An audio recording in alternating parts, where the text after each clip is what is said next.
Banorët e lagjes Çupaj në fshatin Vajkal të Bulqizës janë të shqetësuar për rëshqitjen e tokës prej disa vitesh. Ata po përballen me rëshqitje të vazhdueshme të dheut, i cili ka shkaktuar dëme të mëdha.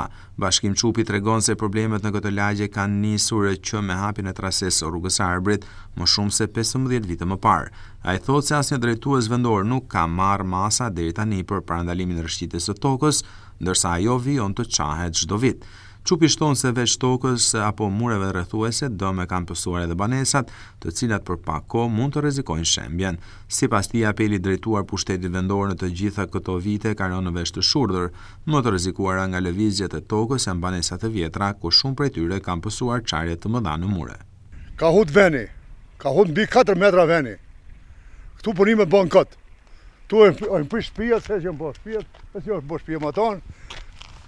Lagja më tonë ka hi komplet, nga 20, ka qenë rreth 20 shpaj, kanë hi këtë, nga ullja vendit. Ka shku, ka rreth 4-5 metra ka ullë vendi poshtë. Kanë ardhur inxhinierë kanë pa, asë dhe perspektive kanë donë, zero.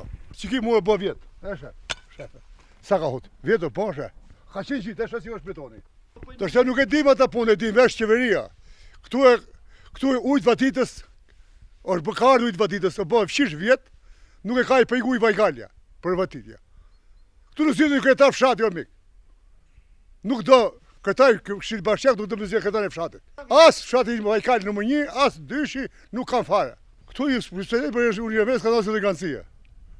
Zero leganci. Këtu ka thonë bila, ka thonë inxhinier mos bën investime.